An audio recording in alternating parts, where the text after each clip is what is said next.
Olá, vamos hoje para mais um Hangout. Nesse especial, vamos falar sobre relativismo, ok? Então vamos aí.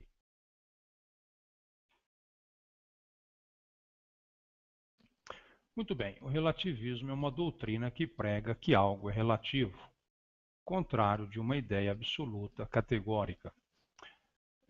Desenvolvimento. O relativismo, dessa forma, leva em consideração diversos análises, mesmo sendo análises aparentemente contraditórias. As diversas culturas humanas geram diferentes padrões segundo os quais as avaliações são geradas. Max Weber, em suas obras sobre epistemologia, abre espaço para o relativismo nas ciências da cultura, quando diz que a ciência é verdade para todos que querem a verdade, ou seja, por mais diferentes que sejam as análises geradas por pontos de vista culturais diferentes, elas sempre serão cientificamente verdadeiras enquanto não refutadas. O relativismo é um ponto de vista extremo oposto ao etnocentrismo, que leva em consideração apenas um ponto de vista em detrimento aos demais. Porém, os críticos dessa visão apontam que o relativismo torna impossível um avanço científico nas ciências da cultura, na medida em que coloca todos os tipos de análise, absurdas ou não, em igualdade de veracidade. Assim, podemos concluir que o relativismo é um termo filosófico que se baseia na relatividade do conhecimento e repudia qualquer verdade ou valor absoluto. Todo ponto de vista é válido.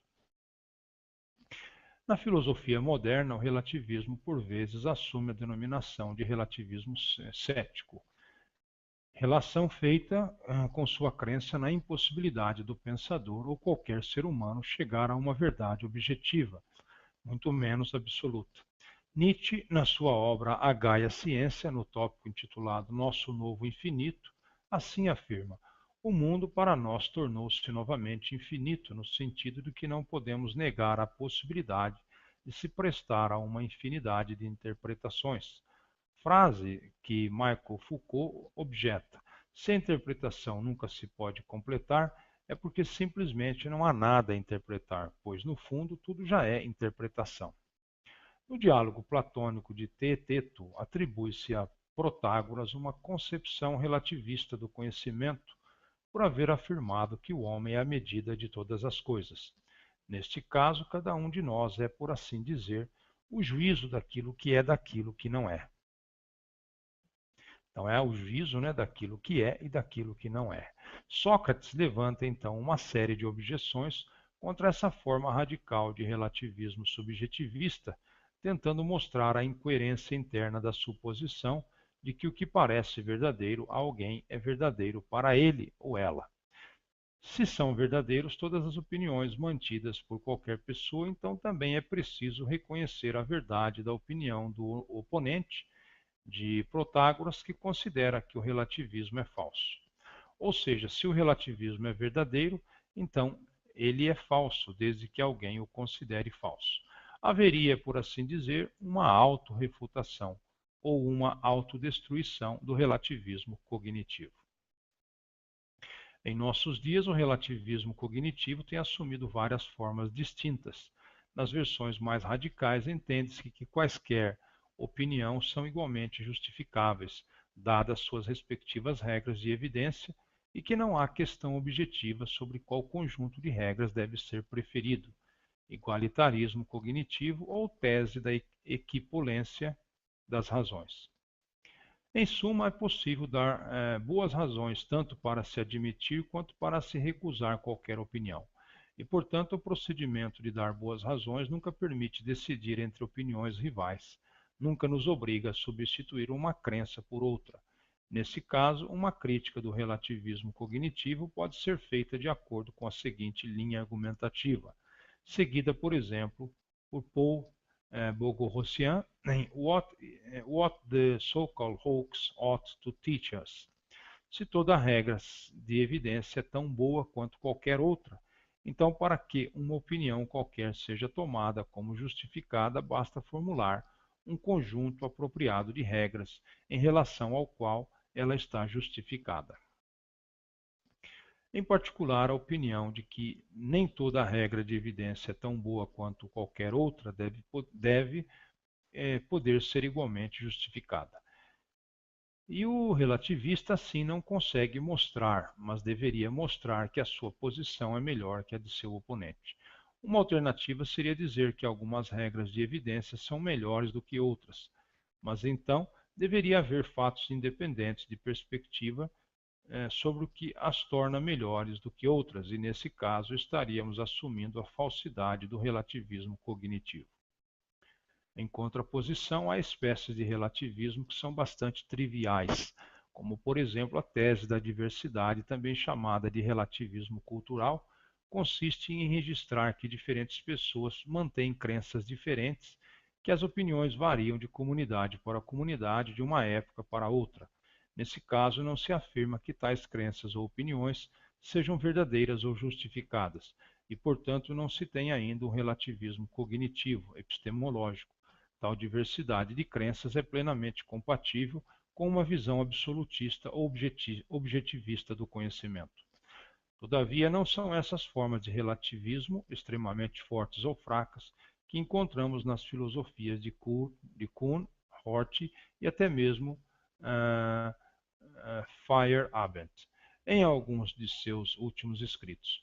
O que ele sugere a partir de evidências históricas é que as preferências por certos padrões de investigação, por certos objetivos cognitivos, variam com o tempo e dependem do contexto considerado. Em mais do que isso, sua validade e autoridade dependem da prática estabelecida no interior de uma comunidade. Eles questionam as tentativas de codificar a racionalidade científica mediante um certo conjunto de regras metodológicas que guiam a atividade científica, mas não apenas isso, questionam também a tese de que a racionalidade científica permaneça em grande parte estável e invariante com o passar do tempo, apesar das novas descobertas e das mudanças sociais e culturais. Eles criticam o que Schapere chamou essencialismo, a suposição de que as marcas características da racionalidade científica não estão elas próprias sujeitas a mudanças e revisões. Eles reconhecem que as normas do que conta como boa ciência também se transformam ao longo da história e não devem ser consideradas como uma estrutura rígida que não sofre mudanças substanciais. No caso específico das ciências naturais, eles reconhecem, fazendo justiça à história da ciência, que as mudanças e as divergências envolvem não apenas as teorias, não apenas afirmações fatuais, mas também os critérios e os valores característicos da prática científica. Por exemplo, é possível, em certas ocasiões, justificar uma teoria T1 com respeito aos princípios e valores de um sistema evidencial E1. Por exemplo, que permite hipóteses sobre inobserváveis e ainda justificar uma teoria alternativa T2 incompatível com T1, com respeito aos princípios e valores de outro sistema evidencial E2, por exemplo, do empirismo indutivista. Mesmo na ausência de uma fundamentação independente que, sem petição de princípio, favoreça inequivocamente E1 ou E2, ou seja, um caso de incomensurabilidade, a justificação de uma crença é sempre relativa a um sistema evidencial, e havendo uma disputa entre E1 e E2, poderia não haver acordo racional quanto à aceitação de T1 ou T2, mesmo que tivéssemos à disposição todas as evidências possíveis. Por outro lado, quando se dá preferência a um sistema evidencial, a partir de uma metasistema dominante, tal escolha racional não pressupõe que esse metasistema represente uma visão objetiva ou correta em todo tempo e lugar, que permita justificar de modo absoluto e, quando ocorre, de abandonarmos a ciência normal anterior, de transcendermos nossa própria tradição de pesquisa, não somos levados a um ponto arquimediano fora do espaço e do tempo, que defina absolutamente o que deva ser racional, visto que a própria racionalidade científica pode transformar-se no processo evolutivo da ciência. Como diz Feyerabend, 1993, os padrões de um debate científico só parecem ser objetivos porque se omite a referência à tradição considerada, ao grupo de adeptos que os utilizam. Assim sendo, o relativismo cognitivo não consiste apenas em afirmar que a verdade ou a justificação de toda crença é relativa a princípios e padrões de um sistema de regras de evidência. Trata-se ainda de recusar a suposição de um sistema absoluto, neutro, independente e universal em relação ao qual toda crença possa ser julgada. Nesse sentido, o relativista não atribui estatuto privilegiado a nenhuma visão particular, nem mesmo ao relativismo. O relativista não pode impedir que o absolutista sustente que o relativismo é falso, mas ainda assim é permitido ao relativista manter a preferência por sua posição, que a seus olhos se salienta em relação às demais, pois, segundo o relativista, o absolutista também não tem como evitar que o relativista se mantenha relativista. As tentativas de mostrar que o relativismo é inconsciente ou se autorrefuta baseiam-se na suposição de que o relativista deva apresentar uma defesa em que sua posição se mostre, sem petição de princípio, melhor que a de seu oponente e possa compeli-lo a optar pelo relativismo. Mas o relativismo consistentemente admite que não é só o relativismo que tem boas razões em seu favor, também o absolutista pode ter suas boas razões para manter-se em tal posição, numa típica situação de incomensurabilidade. Enfim, não há nada de paradoxal em o relativismo ser mantido por uns e não por outros, pois ninguém está obrigado a aceitar todas as opiniões dos outros como sendo verdadeiras. Por exemplo, um relativista poderia acreditar que a Terra gira em torno de si mesma e que é falso que está fixa, ao mesmo tempo em que está ciente de que alguém acredita que ela se mantenha fixa.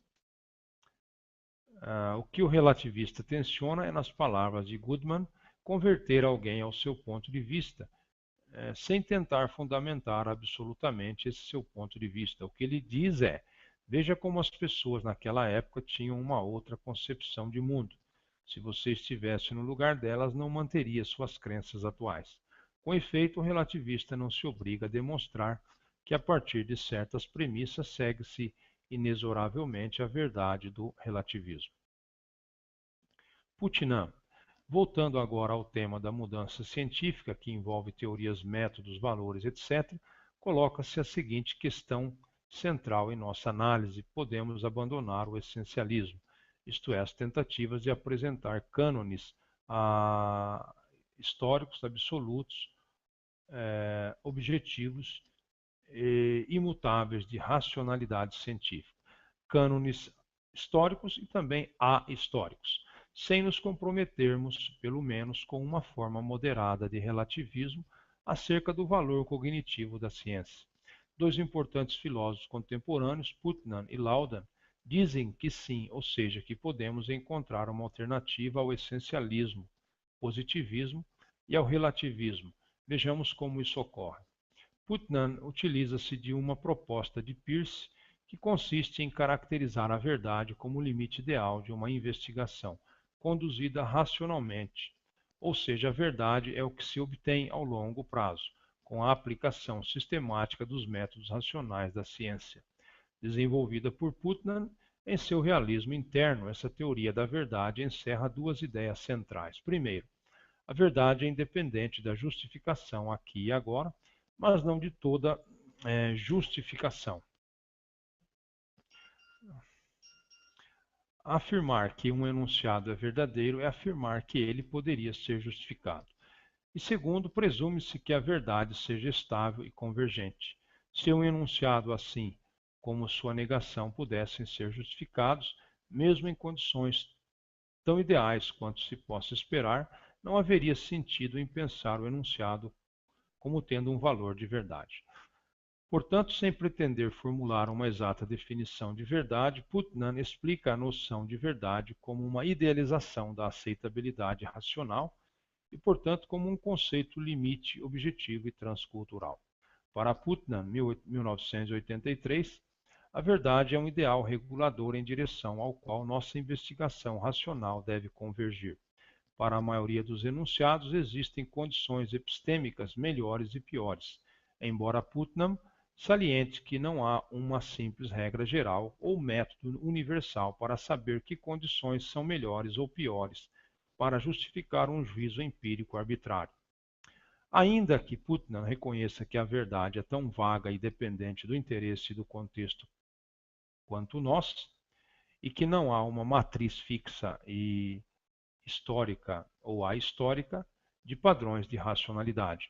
Uma tese central do seu realismo interno é que se trata de uma questão objetiva, a de qual seria o veredicto se as condições fossem suficientemente boas, um veredito a que a opinião deveria convergir se fôssemos razoáveis. Em termos comparativos, deve haver um sentido objetivo em que alguns juízos sobre o que é razoável são melhores que outros, não importa qual seja o contexto histórico e cultural. Mas se não temos a mínima ideia de que pode ser corretamente asseverado por nós em situações epistemicamente ideais e perfeitas, que papel a verdade, no sentido do realismo interno, pode desempenhar na prática e no avanço da ciência?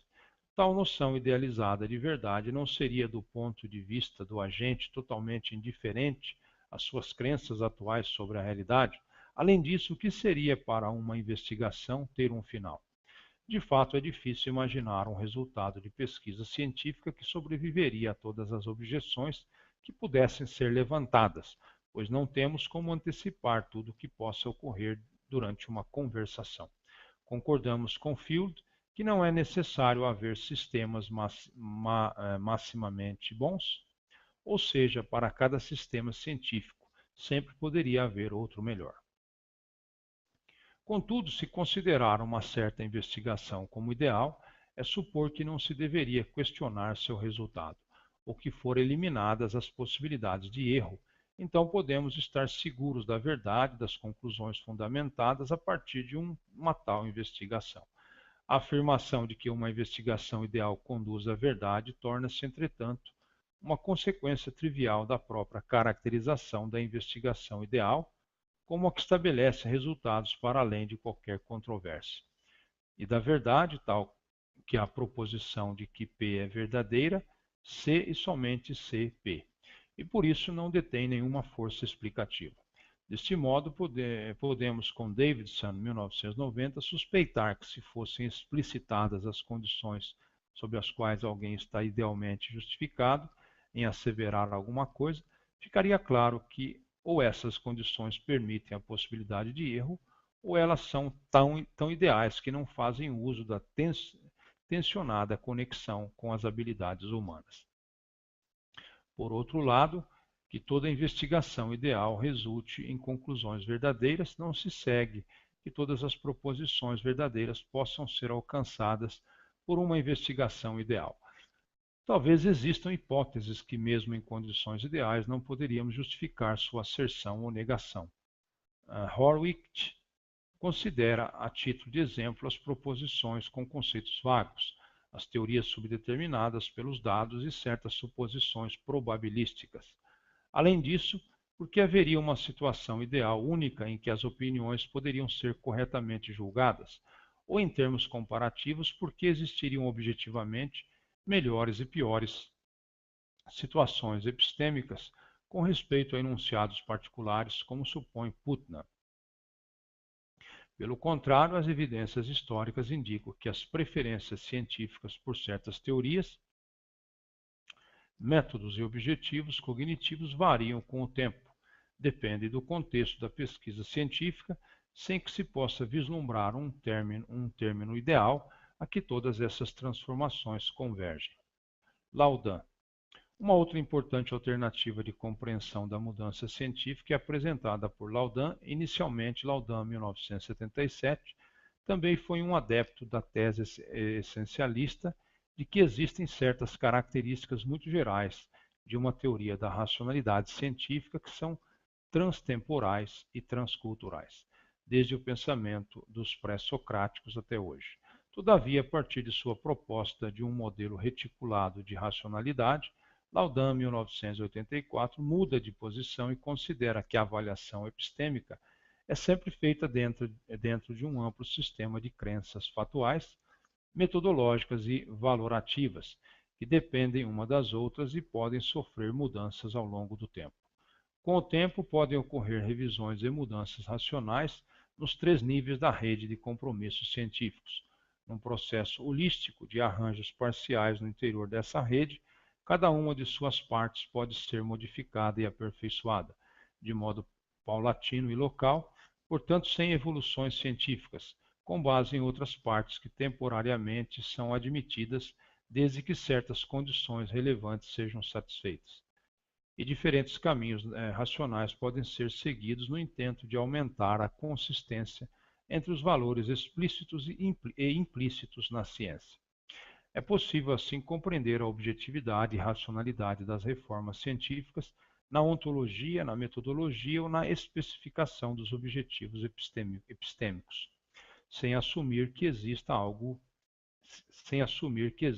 núcleo fundamental de princípios e juízos de racionalidade que permaneçam invariantes durante a evolução da ciência.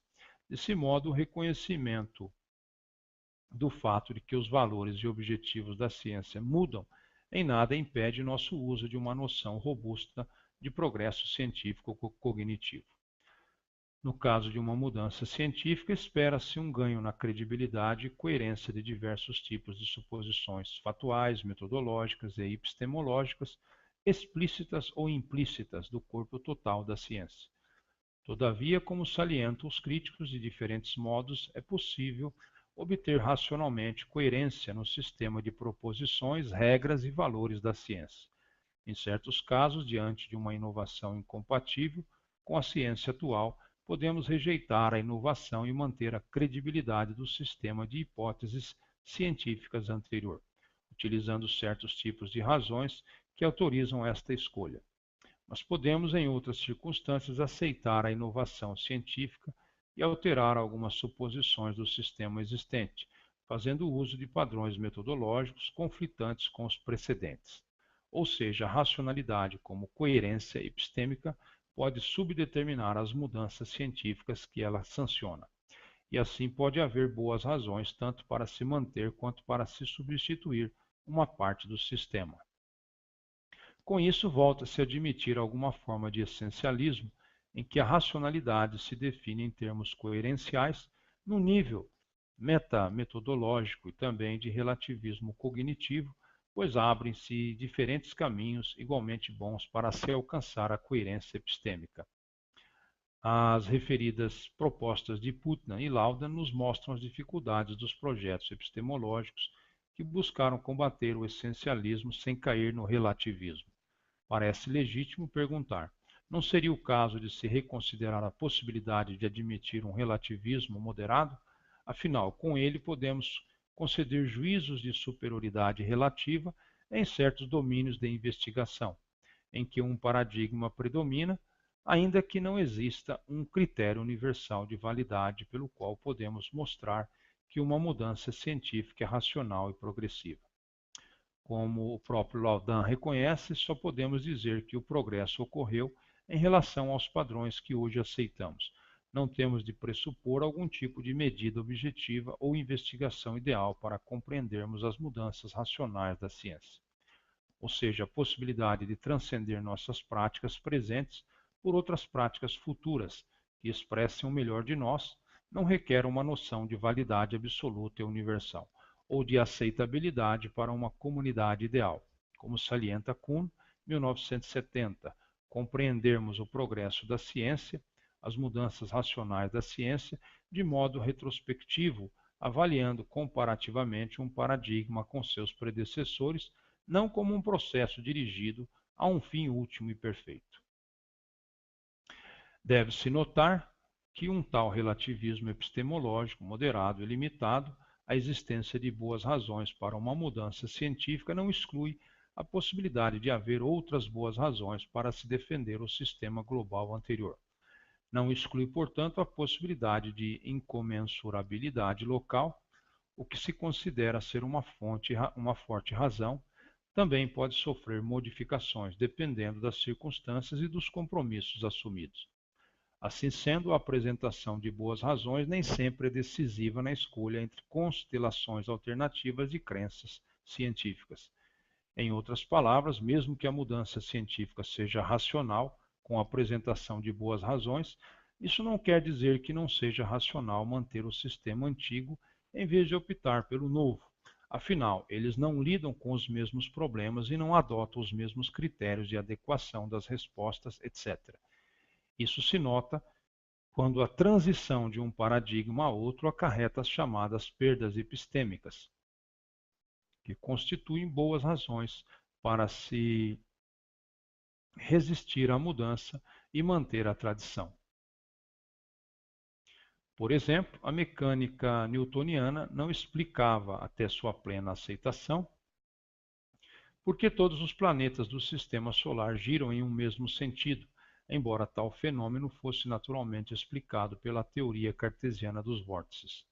Concluindo, somos levados a reconhecer que a racionalidade científica não garante a formação do consenso, no sentido de que existem legítimos desacordos racionais na ciência. Nem todo procedimento racional produz consenso, assim como nem todo consenso é racionalmente fundado. Por exemplo, o consenso obtido por coerção. Mas então, como devemos explicar a mudança científica, a formação do consenso em torno de um novo paradigma científico? A nosso ver, a solução não estaria em negar o relativismo cognitivo, tentando reafirmar o império da razão universal, mas sim em reconhecer os limites do que pode ser estabelecido em um debate racional, mesmo no domínio da ciência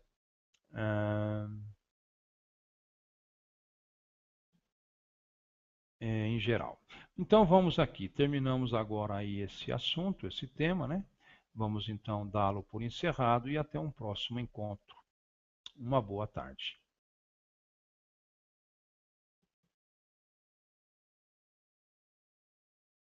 O relativismo, dessa forma, leva em consideração diversos análises, mesmo sendo análises aparentemente contraditórias. As diversas culturas humanas geram diferentes padrões segundo os quais as avaliações são geradas. Max Weber, em suas obras sobre epistemologia, abre espaço para o relativismo nas ciências da cultura, quando diz que a ciência é verdade para todos que querem a verdade, ou seja, por mais diferentes que sejam as análises geradas em igualdade de veracidade. Assim, podemos concluir que o relativismo é um termo filosófico que se baseia na relatividade do conhecimento e repudia qualquer verdade ou valor absoluto. Todo ponto de vista é válido. Na filosofia moderna, o relativismo, por vezes, assume a denominação de relativismo cético, relação feita com sua crença na impossibilidade do pensador ou qualquer ser humano chegar a uma verdade objetiva, muito menos absoluta. Nietzsche, na sua obra A Gaia Ciência, no tópico intitulado Nosso Novo Infinito, assim afirma: o mundo para nós tornou-se novamente infinito, no sentido de que não podemos negar a possibilidade de se prestar a uma infinidade de interpretações. Frase que Michel Foucault objeta: se a interpretação nunca se pode completar, é porque simplesmente não há nada a interpretar, pois no fundo tudo já é interpretação. No diálogo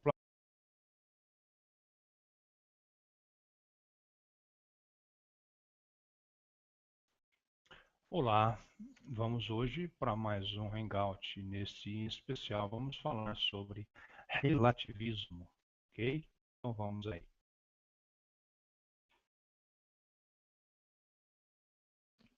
Muito bem, o relativismo é uma doutrina que prega que algo é relativo, contrário de uma ideia absoluta, categórica. Desenvolvimento de pontos de vista culturais diferentes, elas sempre serão cientificamente verdadeiras enquanto não refutadas. O relativismo é um ponto de vista extremo oposto ao etnocentrismo, que leva em consideração apenas um ponto de vista em detrimento aos demais. Porém, os críticos dessa visão apontam que o relativismo torna impossível um avanço científico nas ciências da cultura, na medida em que coloca todos os tipos de análise, absurdas ou não,